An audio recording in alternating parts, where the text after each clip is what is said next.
Bismillahirrahmanirrahim. Alhamdulillahi Rabbil alamin. As-salatu was-salamu ala sayyidina Muhammadin wa ala alihi wa ashabihi ajma'in. Amma ba'd. Assalomu alaykum va rahmatullohi va barakatuh. Alloh subhanahu va taolo ushbu sayyidul ayyom va hajjul masakin bo'lgan juma kunida qilayotgan ibodatlarimizni qabul qilsin, duolarimizni ijobat qilsin, o'zi rozi bo'ladigan yo'llarga hidoyat qilgan bo'lsin. Bugun inshaalloh siz bilan biz har birimizda bor bo'lgan bir sifat haqida suhbat quramiz.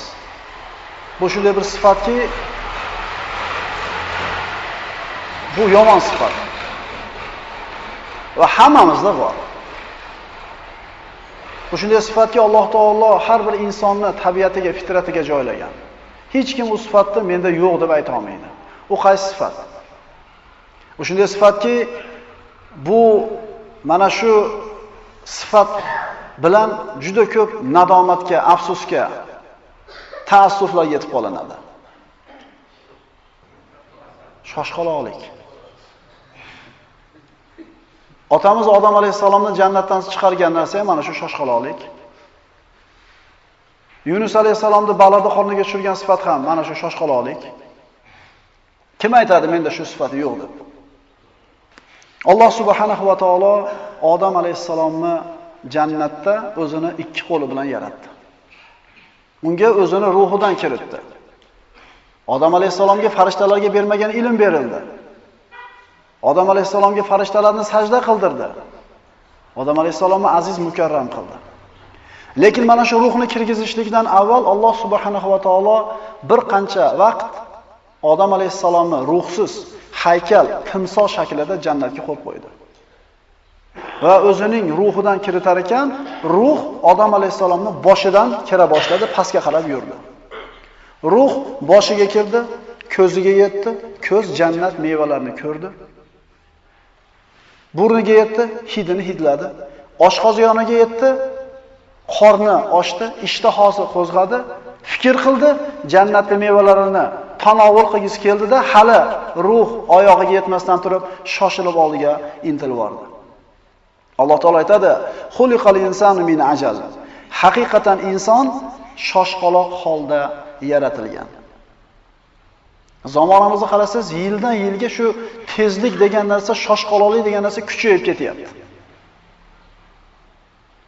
Shuncha siz bilan bizni ishlarimizni tezroq bajarishiga sabab bo'ladigan vositalar ko'paygan sari vaqtimiz yetmayapti.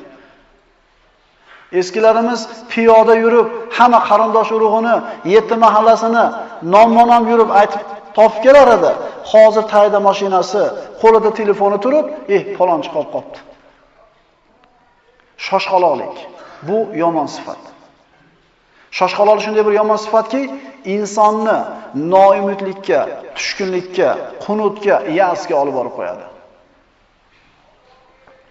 Inson bir xayriyat ish qilsa, mukofotini tezda olishni xohlaydi. Hamda bir odam noma'qul ish qilsa, birovga zulm qilsa, jazosini ertasi kuni olishligini kutadi bu yoqdagilar. Alloh taolo aytadi: "Xuliqal insanu min ajal, saurikum ayati fala tasta'jilun." Mo'min odamga, mazlum odamga mana shu oyat qalbiga taskin berishligi kerak.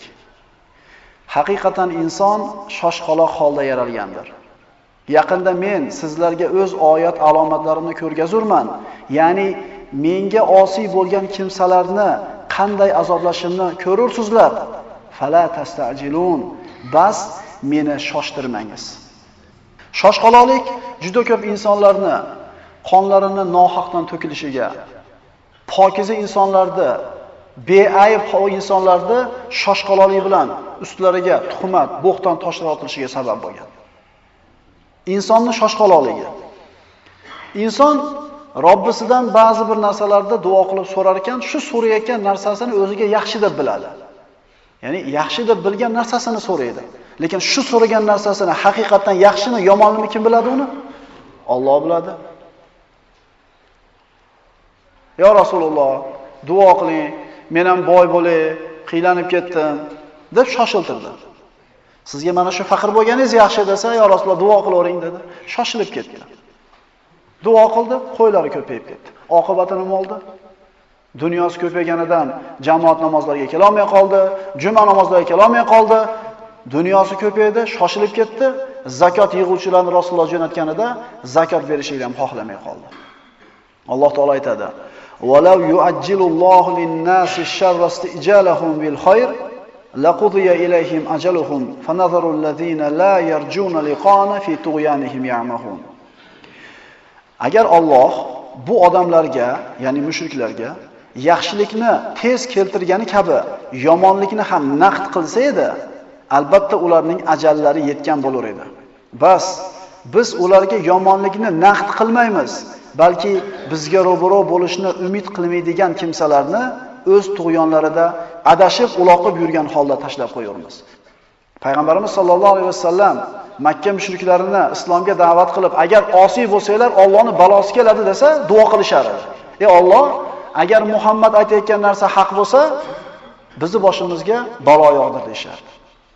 Ya'ni Muhammad haq bo'lsa, shu dinga bizni ham hidoyat qilmas, boshimizga tosh yog'dir. Alloh aytayapti. Agar ular so'ragan narsani yog'dirsak, hukm ijro qilingan bo'lardi. Ajallari yetib qolar edi.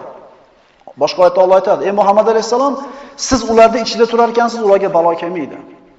Ular istig'for aytar ekan, ular ustiga balo kelmaydi." Shoshqaloqlik insonga juda ko'p kasalliklarni keltirib chiqaradi. Istirob, unutuvchanlik, qalbini doim bir qalqib turishligi, xotirjamlikni yo'qligi. Hakim odamchi hayotida bo'ladigan ishlarning rejasini tuzadi. Shu ishlarini chiroyli suratda nihoyasiga yetishiga sabab bo'lgan ishni qiladi-da, natijani Allohdan deb biladi. Alloh aytgani bo'ladi deydi. Ibn Qayyim rahimahulloh shunday deydi: Johilni, yengiltagi insonni, shoshqaloq insonni hikmati bo'lmaydi. Qaytaramiz.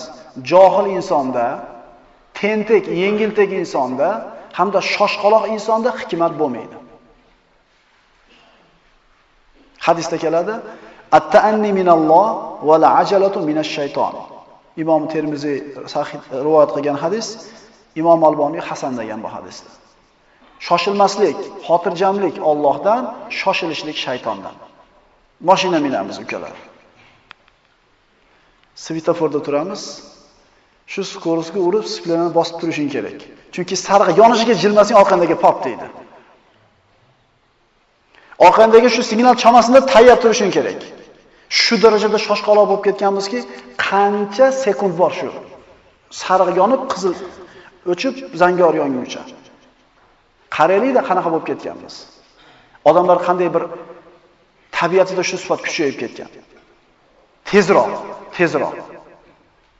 Hadisda kelyapti, shoshilmaslik Allohdan, shoshilishlik shaytondan. Mana endi tanlayveraylik. Arablar qadimda shoshilishlikni nadomatlarning onasi deb qo'yishar edi. Masalan, al-xamr ummul habayth, aroq hamma yomonliklarning onasi deb qaralsa, aroq hamma yomonliklarning onasi deb qaralsa, shoshqaloqlik hamma nadomatda, afsusda onasi deyilar ekan. Shoshqaloqlik demak yomon sifat ekan. Endi uni ro'parasida turgan boshqa bir sifatlar borki, ular yaxshi emas. Ya'ni sutkashlik, beparvolik, yalqovlik, loqaydlik uni ro'parasida turgan, ular ham yomon sifatlar. Musulmon mana shu ikkita narsaning o'rtasida bo'ladi. Loqayd ham bo'lmaydi, beparvo bir yo'li shoshqaloq ham bo'lmaydi. Alloh taolo siz bilan bizni buyurgan ba'zi ishlarni qilishlikka shoshilishligimizni. Payg'ambarimiz sollallohu alayhi vasallam aytganlar: mayyitni qo'yishlikda,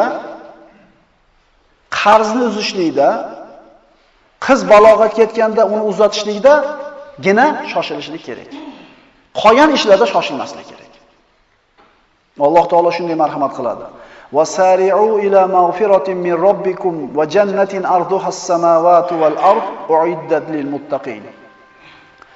Va Parvardigoringiz tomonidan bo'lguvchi mag'firatga hamda taqvodorlar uchun tayyorlab qo'yilgan eni osmonlar va yer barobarida bo'lgan jannatga shoshilingiz. Va fi zalika falyatanafasil mutanafisun. Musulmon odam jannatga olib boradigan ishlarni qilishda musobaqa o'ynaydi. Savobli ishlarni qilishda shoshiladi. Chunki bugun bor qilib qolsin, ertaga bo'lmay qolishi mumkin. Bugun 4 ta so'mi bor, ota-onasigami, qarindoshigami sarflab qolsin oxiratiga. Chunki ertaga bo'lmay qolishi mumkin. Hayotimizda shoshqaloqlikda oqibatida keladigan juda ko'p noxush holatlar bor. Shulardan ba'zilari. Shoshqaloqlikda oqibatlaridan inson bir xabarni eshitishligi bilan uni tekshirmasdan turib, rost yolg'onligini aniqlamasdan turib, ishonadida bir odamni shartda yomonga chiqarib qo'yadi yoki shartda yaxshiga chiqarib qo'yadi. To'xta, eshitaylikchi uni o'zlanan deydigan odamlar nihoyatda kam bo'lib ketgan. Abu Xotim rahimahulloh shunday deydi, diqqat qilamiz. Shoshqaloq inson bilmasdan turib gapiradi, tushunmasdan turib javob beradi, sinamasdan turib maqtaydi, maqtaganidan keyin yomonlaydi, fikr qilmasdan qaror qabul qiladi, qaror qabul qilmasdan turib harakat qilib boradi.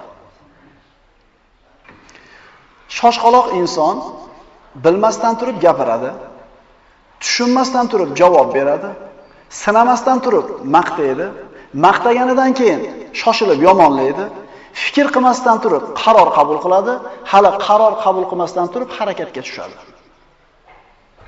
Bu yoshlarda ko'proq uchraydigan narsa. Falonchi mana qilibdi, biz ham qilamiz, ketdik. Falonchi bir reys olib kelgan ekan, moncha pul qolibdi, ketdik biz ham. Fikr qiling, u bir reys olib kelib uncha foyda qilguncha necha yil ishlagan?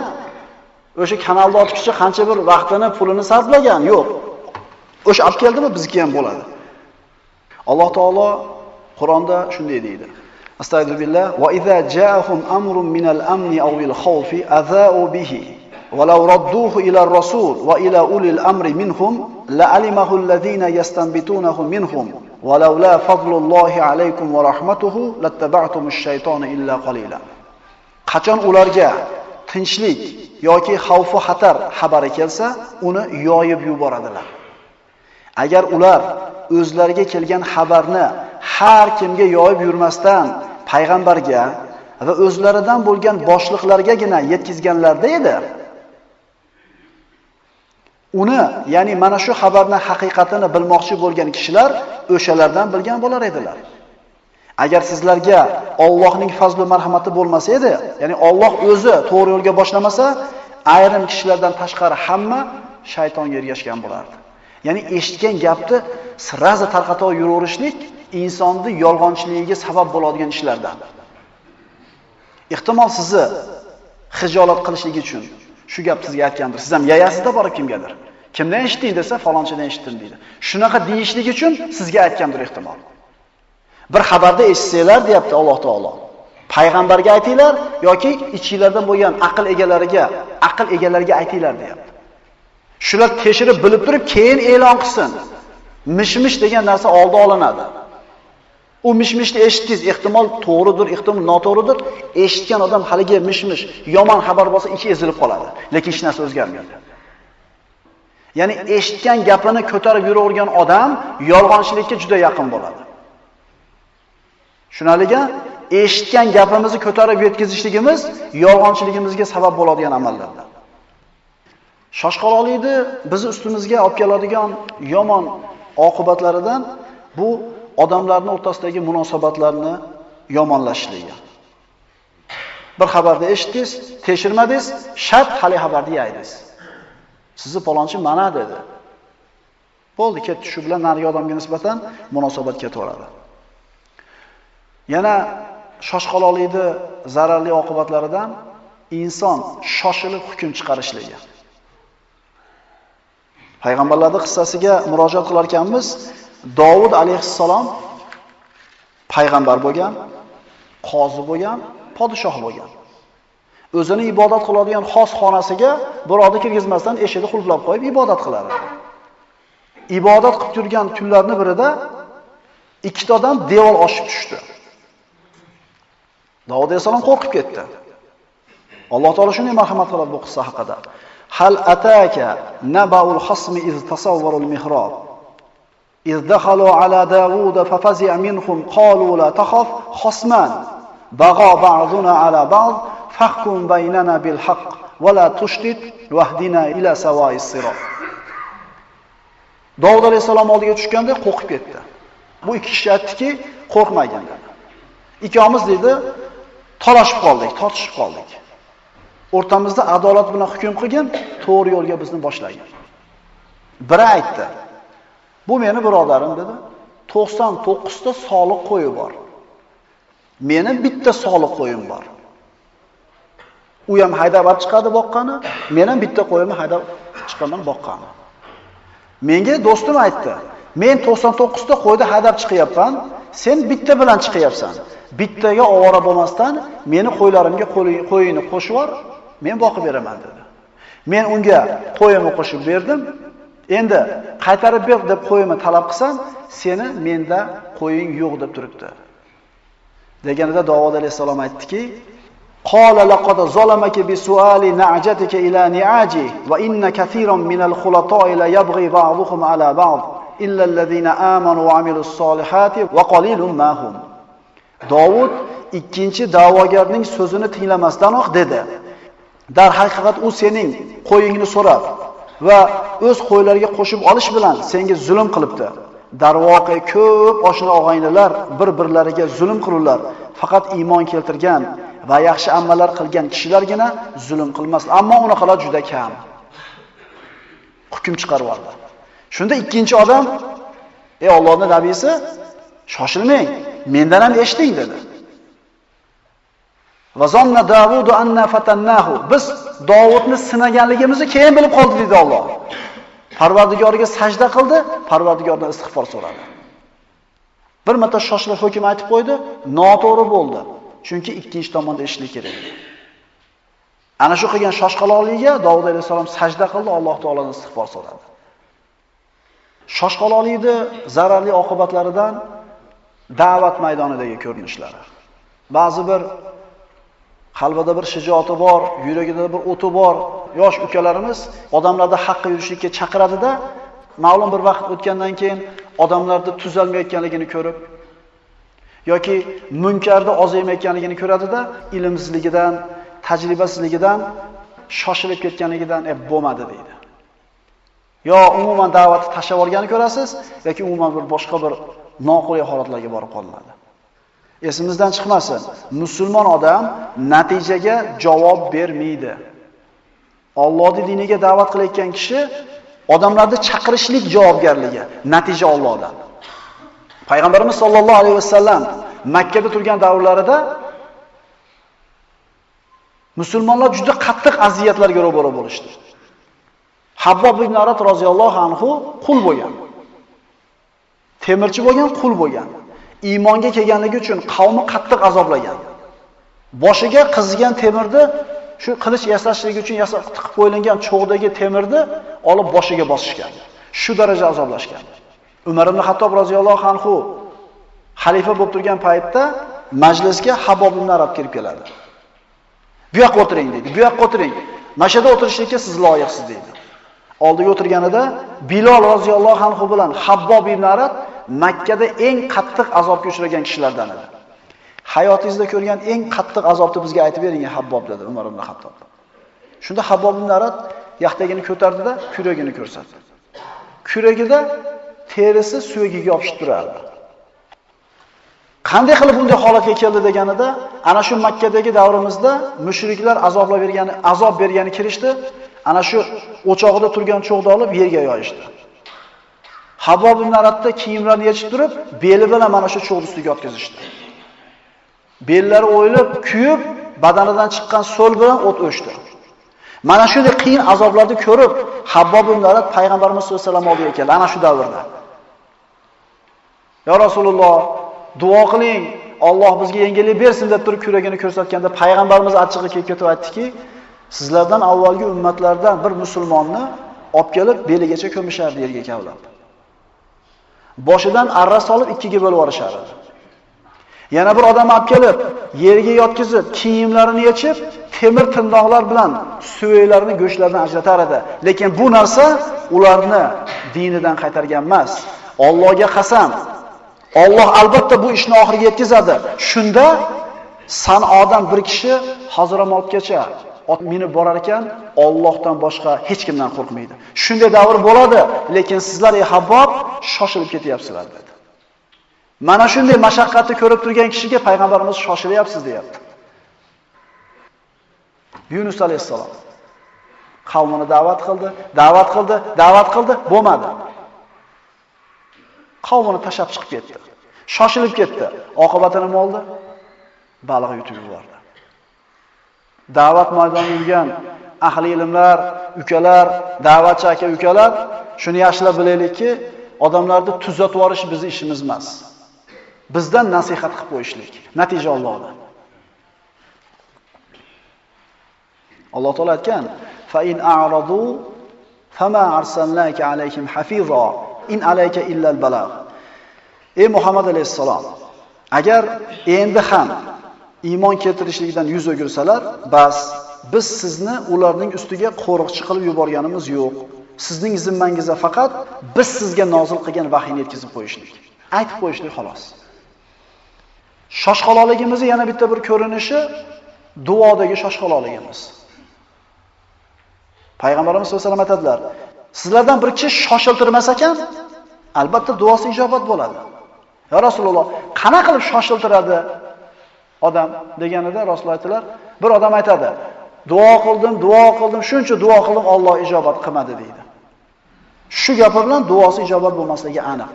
Chunki vaqt degan narsa bu siz bilan bizni tushunchamizda vaqt. Alloh taolo uchun vaqt boshqacha. Duo qilyaptimi inson? Xayriyatda. Umar ibn Xattob aytadi: "Alloh menga duo qilishlik ilhomini berdimi qalbimga? Demak ijobati ham bor. Meni ishim duo qilish, duo qilib qo'ying, yutkizmaysiz." Shoshqaloqlik yana bitta bir yomon ko'rinishi bu ilm yo'lidagi shoshqaloqlik. Mana tobiinlarda, sahobalar hayotini o'qidik, ularda ilmga bo'lgan rag'batini, shijoatini ko'rdikda, hozirgi davrda nimaga endi o'sha olimlar chiqmayapti degan savolga javob topdik. Ular shoshqaloq bo'lmagan ekan. Ular sabrli bo'lgan ekan. Falon shaharda falon kitobning nusxasi bor ekan desa, borib 1 yil umrini o'shada o'tkazib, ta'lim olib, hali kitobdan bitta nusxani ko'chirib, o'z bilan olib kelar ekan. O'sha ko'chirishlik vositalari, ko'tarib yurishlik vositalari yengillashgan sari biz og'irlashib boryapmiz. Inson sabr sifatiga ega bo'lmasa, unda ilm degan narsa jam bo'lmaydi. Shoshqaloqlik, besabrlik insonni ilmdan to'sadi. Suhbatimiz oxirida hukamolarning bir ajib so'ziga e'tiborlarni qarataman. Ayni ilmga taalluqli. Hukamolar aytadi: "Ilm 3 qarich. Birinchi qarichini o'rgangan odam takabbur bo'ladi. Ikkinchi qarichini o'rgangan kishi kamtar bo'lib qoladi. Uchinchi qarichini o'rgangan kishi hech narsani bilmasligini anglaydi." Ya'ni 3-qarichiga o'tgan kishi kitobga bo'lgan chanqoqligi, ilmga bo'lgan intilishi avvalgidan ham nima bo'ladi? Oho, biz hali bilmaydigan narsamiz juda ko'p ekan deydi. Endi takabbur bo'layotgan bo'lsak, demak biz birinchi qarichidamiz. Alloh subhanahu va taolo mana shu shoshqaloqlik degan sifatimizni tuzatishligimizga Alloh taolo o'zi tavfiq bergan bo'lsin. Chunki esimizdan chiqmasin, otamiz Odam alayhissalomni jannatdan chiqargan sifat aynan mana shu shoshqaloqlik bo'ladi. Aqulu qawli hada va astaghfirulloh li va lakum. Assalomu alaykum va rahmatullohi va barakatuh.